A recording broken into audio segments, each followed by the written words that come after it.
Hello everyone. आज हम पढ़ेंगे डिटरमिनेंट चैप्टर का आखिरी topic solution of linear equation using inverse of a matrix. या हम कहें कि जो हमने मैट्रिक्स और डिटरमिनेंट पढ़ा था उनकी एप्लीकेशन पढ़ेंगे। तो एप्लीकेशन क्या है? एप्लीकेशन है इन मैट्रिक्स और डिटरमिनेंट की कि जो लीनियर इक्वेशंस होती हैं उनके हम सॉल्यूशन निकाल सकते हैं, चाहे वो 2 वेरिएबल वाली हों चाहे वो 3 वेरिएबल वाली। हम 2 वेरिएबल और 3 वेरिएबल वाली इक्वेशन के सॉल्यूशन निकालना सीखेंगे using inverse of a matrix. उससे पहले 2 तरह के सिस्टम होते हैं। एक होता है कंसिस्टेंट सिस्टम और दूसरा होता है इनकंसिस्टेंट सिस्टम। कंसिस्टेंट कौन सा होगा? कंसिस्टेंट सिस्टम वो सिस्टम है जिनके सॉल्यूशन एग्जिस्ट करते हैं। जिनके सॉल्यूशन एग्जिस्ट करते हैं उन्हें हम कहेंगे consistent system. Solution exist, solution किसी का एग्जिस्ट करता है तो हो सकता है एक सॉल्यूशन हो उस इक्वेशन का और हो सकता है एक से ज़्यादा सॉल्यूशन।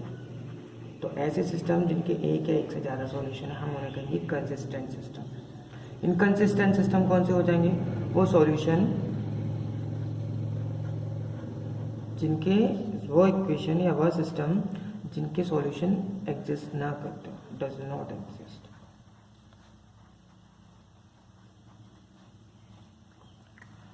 अब हम देखते हैं कि कैसे हम इनवर्स ऑफ अ मैट्रिक्स को यूज़ करके अपनी इक्वेशन को सॉल्व करेंगे। तो हमारे पास 3 इक्वेशन दे रखी हैं, a1x plus b1y plus c1z is equals to d1, a2x plus b2y plus c2z is equals to d2 और a3x plus b3y plus c3 is equals to d। ये हमारे पास 3 इक्वेशन हैं, हमें इनके सॉल्यूशन निकालने। सॉल्यूशन कैसे निकालेंगे देखो सीखते हैं। सबसे पहले आप क्या करेंगे, इन्हें मैट्रिक्स फॉर्म में लिखेंगे। मैट्रिक्स फॉर्म में कैसे लिखा जा सकता है ये देखें। देखो हमारे पास 3×3 की मैट्रिक्स बनेगी क्योंकि 3 वेरिएबल है। तो देखो एक मैट्रिक्स तो वह बनती है जिसमें आपके कांस्टेंट आते हैं। कौन से कांस्टेंट आते हैं? जो आपके वेरिएबल के साथ हैं। एक्स के साथ a1, एक्स के साथ a2, एक्स के साथ a3।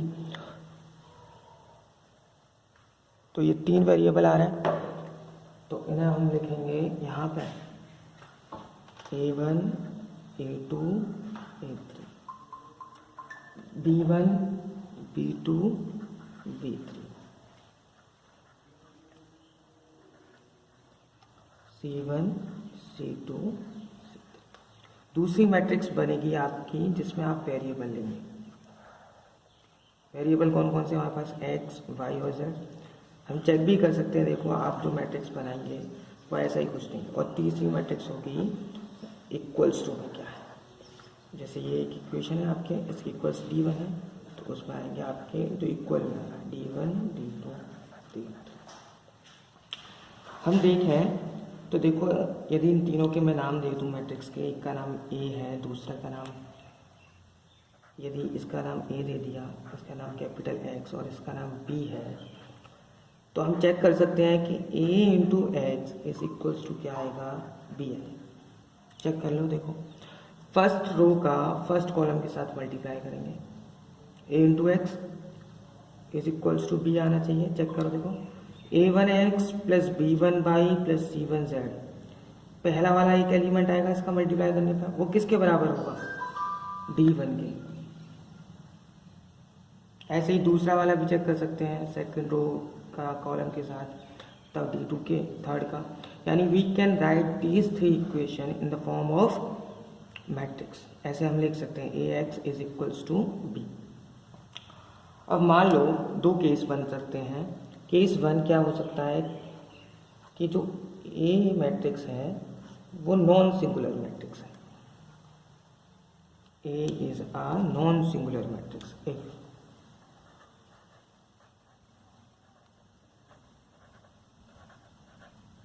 नॉन सिंगुलर मैट्रिक्स किसे कहते हैं? नॉन सिंगुलर मैट्रिक्स वो मैट्रिक्स हैं जिनका determinant is not equals to 0 है, यानी determinant of A not equals to 0। जब determinant of A not equals to 0 है तो हम क्या कर सकते हैं, देखो हम दोनों तरफ ए इनवर्स का डिटर्मिनेंट ऑफ दोनों तरफ ए इनवर्स का मल्टीप्लाई करते हैं इधर इक्वेशन 1 में। तो A into A inverse dot X is equals to A inverse B. A into A inverse क्या होता है, ए इंटू ए इनवर्स होता है आपका आई, और आई इंटू एक्स क्या हो जाएगा एक्स, यानी we can write x equals to A inverse B. तो यही फॉर्मूला यूज करके हम जो हमारे पास वेरिएबल थे एक्स वाई जेड उनकी वैल्यू निकाल सकते हैं। ये बहुत इंपॉर्टेंट फॉर्मूला है, इसी को यूज करके हम अपनी जो लीनियर इक्वेशन है उन्हें सॉल्व करेंगे। तो क्या है, x equals to A inverse B. 3 step रहेंगे। सबसे पहले आप चेक करो कि कहीं डिटर्मिनेंट ए इक्वल्स टू 0 तो नहीं है। 0 है तो केस 2 पढ़ेंगे और उसमें आएगा। 0 नहीं है तो केस 1 से ही हम सॉल्व करेंगे। कैसे सॉल्व करेंगे, x equals to A inverse B. A inverse हमें निकालना आता है, हमने पढ़ चुके हैं। A inverse is equals to होता है 1 upon determinant of A dot adjoint of A. उन सारी फॉर्मूले को यूज़ करके हम x की वैल्यू फाइंड कर सकते हैं। कुछ एग्जाम्पल देखेंगे आगे के ट्यूटोरियल्स में तो उनसे और क्लियर हो जाएगा।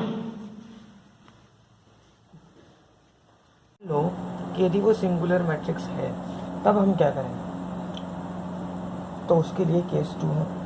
यदि मान लो जो आप सॉल्यूशन कर रहे हो 3 लीनियर इक्वेशन का वो सिंगुलर मैट्रिक्स फॉर्म करती है, तब हम चेक करेंगे adjoint of A dot B. Adjoint of A dot B check करेंगे तो क्या हो सकता है 0 आए और हो सकता है नॉट इक्वल टू 0। तो if adjoint of A dot B equals to 0 आता है, इसका मतलब है कि वो कंसिस्टेंट भी हो सकती है, इनकंसिस्टेंट भी हो सकती है। हम उसके बारे में कुछ भी नहीं कर सकते। हो सकता है उसका इनफाइनाइटली मैनी सॉल्यूशन हो और हो सकता है उसका कोई भी सॉल्यूशन ना हो। If adjoint of A dot B equals to not equals to 0 आता है, तब तो हम क्लियरली कह देंगे कि the solution does not exist. ठीक है, कुछ एग्जांपल देखते हैं। ये एक लीनियर इक्वेशन है जिसमें 2 वेरिएबल। अब 2 वेरिएबल हैं तो 2×2 की एक डिटर्मिनेंट मैट्रिक्स फॉर्म होगी। सॉल्व करते हैं। सबसे पहले हमें x और y की वैल्यू निकालनी है, तो सबसे पहले हम ये फॉर्मूला यहाँ पे लिख ले रहे हैं कि हमें पता है x इक्वल्स टू क्या होता है ए इनवर्स डॉट। ये आपको याद रखना कि हमें लीनियर मैट्रिक्स की फॉर्म से यदि वेरिएबल की वैल्यू निकालनी है तो x equals to A B form A inverse B. तो उसके लिए हमें पहले a चाहिए, b चाहिए और x चाहिए। ए एक डिटर्मिनेंट, ए एक मैट्रिक्स है, x भी मैट्रिक्स है और b भी। a क्या होता है, a होता है आपकी एक 2×2 की मैट्रिक्स। 2 - 1 1 2 - 1 1। इसमें आता क्या है, आते हैं x और y के साथ कोफिशिएंट जो एग्जिस्ट करते हैं। x के साथ 2 है, 1 है, y के साथ -1 और +1। b क्या मैट्रिक्स हो जाएगी, पहले x लिख लेते हैं। x क्या मैट्रिक्स हो जाएगी, x हो जाएगी 2 वेरिएबल है x और y, तो 2 वेरिएबल a इंटू एक्स बराबर क्या है b। b क्या है 5 और जो इक्वल्स टू। सीधे सीधे हमने फॉर्मूला लिख लिया है x equals to A inverse B होता है। सॉल्व करते हैं।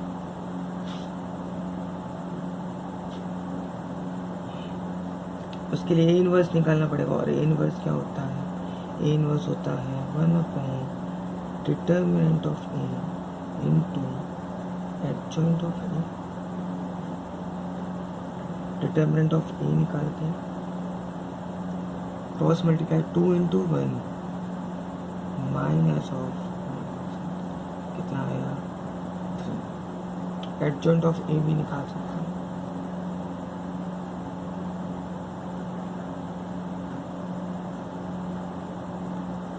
मैट्रिक्स आएगी क्या आएगी, मैं यहाँ पे डायरेक्ट लिख सकता हूँ क्योंकि हमने लास्ट ट्यूटोरियल में 2/2 का एडजॉइंट निकालने के लिए डायरेक्ट तरीका पता है। क्या होता है, ये जो एलिमेंट है इन्हें इंटरचेंज कर दो 1, और ये जो एलिमेंट होते हैं इनका साइन चेंज कर दो। यहाँ प्लस का साइन है तो -1, और वहाँ माइनस का है तो प्लस मतलब ऐसे तो ये आ गया आपका एडजॉइंट ऑफ ए भी पता है, डिटर्मिनेंट ऑफ ए भी पता है, तो ए इनवर्स आ जाएगा। ए इनवर्स क्या होता है 1/, determinant of A into adjoint of A inverse लिखता हूँ।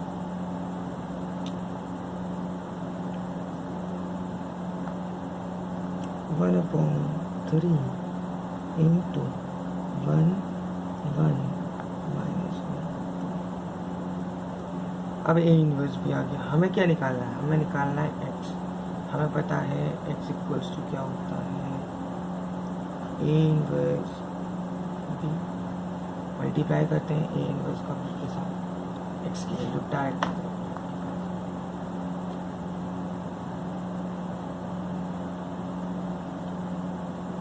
A inverse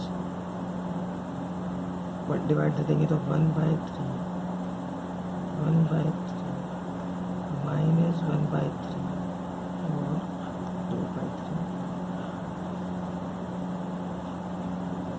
equals to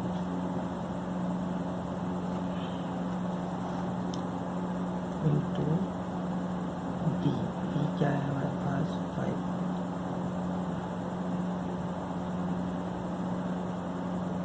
multiply करते हैं क्या आता है, मल्टीप्लाई करेंगे तो देखो 1/3 इंटू 5/4। पहले तो मैट्रिक्स देखो किसकी है, 2/2 है, 2 प्लस 2 बराबर है 2/1।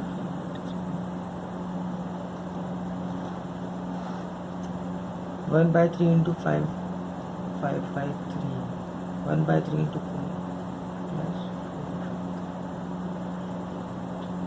माइनस 1/3 इंटू 5 माइनस 5/3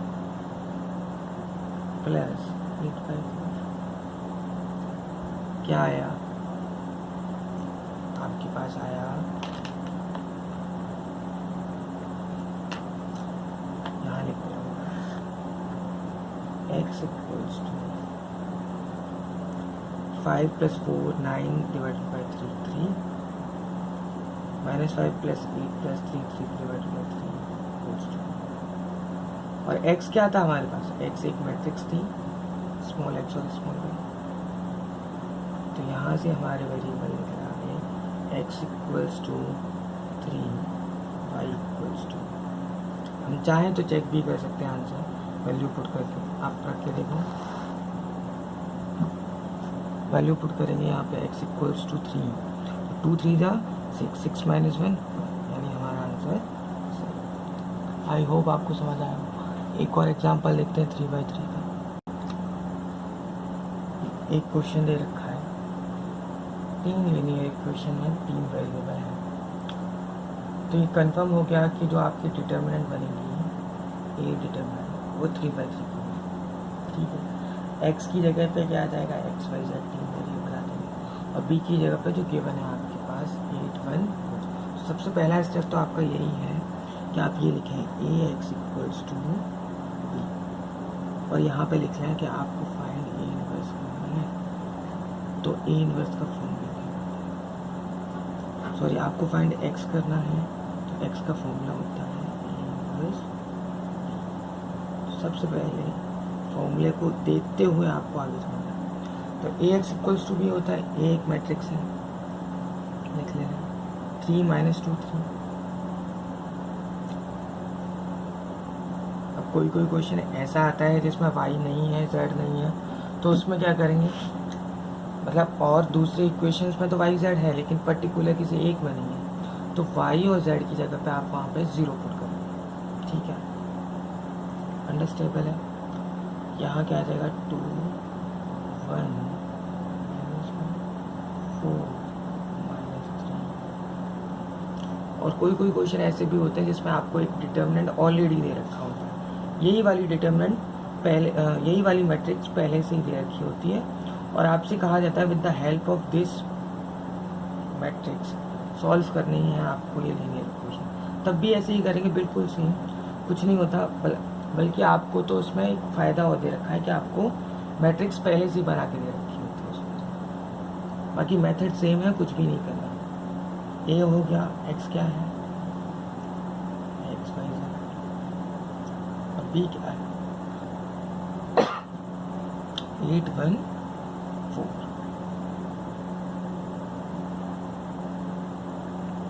सॉल्व करते हैं।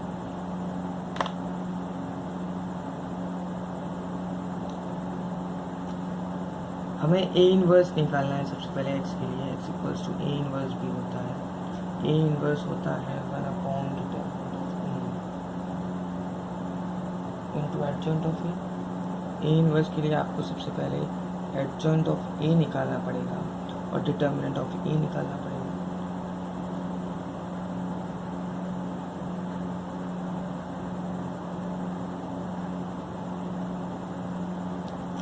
डिटर्मिनेंट ऑफ ए निकालते हैं।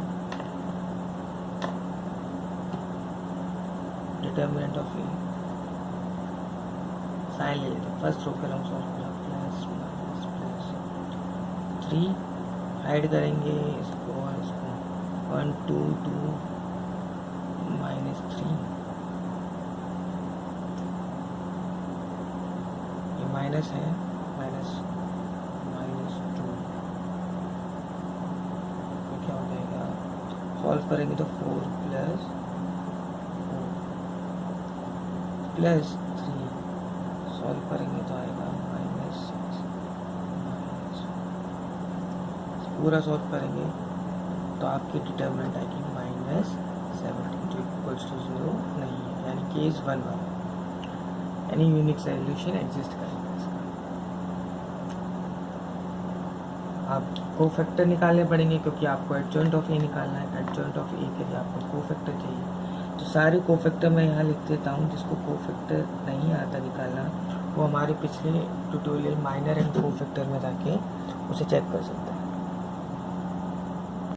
या आपके कोफैक्टर आ गए, कोफैक्टर आ गए तो एक मैट्रिक्स बनेगी इसी कोफैक्टर की, और फिर उसका ट्रांसपोज कर देंगे तो हमारे पास आएगा एडजॉइंट ऑफ क्या, -1 पहले मैट्रिक्स बनाते हैं, -1 -8 -10 -5 -6 1 -1 9 और इसका ट्रांसपोज कर देंगे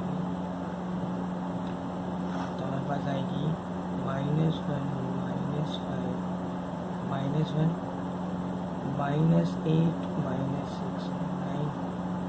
-10 1 और 7।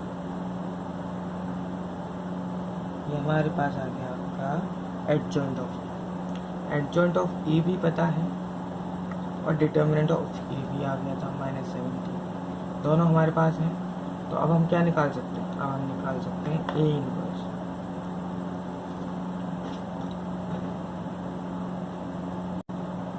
हमारे पास ए इनवर्स आ जाएगा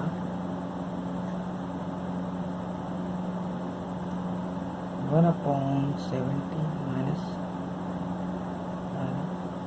इंटू एडजॉइंट ऑफ -1 -5 -1 -8 -6 9 -10 1 7। ये हमारे पास आ गया ए इनवर्स। अब हमें पता है x इक्वल्स टू होता है A inverse dot B matrix, तो ए इनवर्स आ गया है, डॉट बी और करना है इसके साथ, तो x इक्वल्स टू आ जाएगा आपके पास ए इनवर्स डॉट -1/17 बाहर ही रहेगा,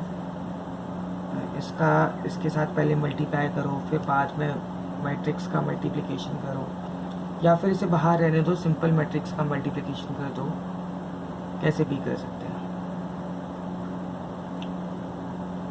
हम अंदर मल्टीप्लाई नहीं करेंगे वरना और कॉम्प्लिकेटेड हो जाएगा।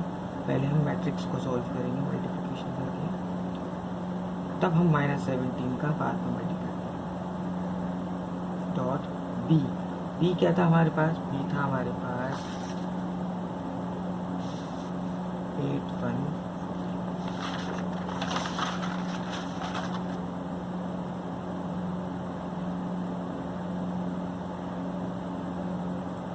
मल्टीप्लाई करना हमें आता है मैट्रिक्स को फर्स्ट रो का फर्स्ट कॉलम के साथ, फिर सेकंड रो का फर्स्ट कॉलम के साथ, फिर थर्ड रो का करेंगे। ऑर्डर देख लेना पहले, मैट्रिक्स का ऑर्डर क्या है। ये 3x3 है, ये 3x3, ये और ये बराबर है, यानी मल्टीप्लिकेशन कर सकते हैं। ऑर्डर क्या आएगा? 3x1, जो बच गया, 3 रो 1 कॉलम। पहली रो में क्या आएगा?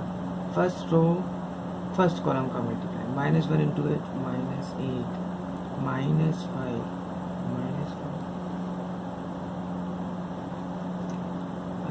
-64 -6 प्लस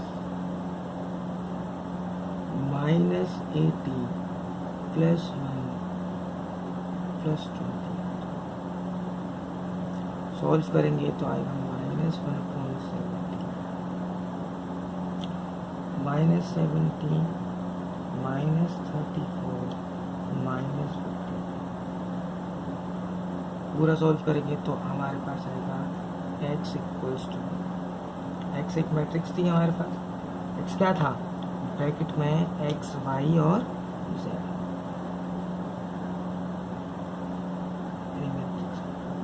इज इक्वल्स टू -17 का डिवाइड देंगे तो आएगा 1 2 3।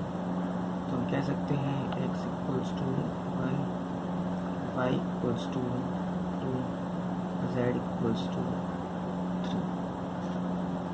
आई होप आपको समझ आ रहा होगा। सिंपल 2 से 3 स्टेप हैं। पहला स्टेप क्या है? आपको जो लीनियर इक्वेशन दे रखी है उसे इस फॉर्म में लिखें, ax इक्वल्स टू b वाली फॉर्म में, इस फॉर्म। फिर यहाँ से फाइंड करें कि x की वैल्यू क्या होगी। x की वैल्यू होगी a इनवर्स b। तो सबसे पहले a इनवर्स निकालें। a इनवर्स हमें निकालना आता है बहुत अच्छी तरह, डिटर्मिनेंट को यूज़ करके determinant of a into adjoint of a, formula लगा के a इनवर्स निकालें। एक बार a इनवर्स आ गया तो आपको क्लियर पता है x इक्वल्स टू होता है a इनवर्स b। तो a इनवर्स आ गया तो अब इसका किसके साथ मल्टीप्लाई करना है? b मैट्रिक्स के साथ। जैसे ही b मैट्रिक्स का a इनवर्स के साथ मल्टीप्लाई करेंगे, जो भी आएगा वो आपका क्या होगा? वेरिएबल की वैल्यू होगी। आई होप आपको समझ आ रहा होगा। यदि आपको मेरी वीडियो पसंद आ रही है, समझ आ रहा है, तो प्लीज़ शेयर करें, लाइक करें।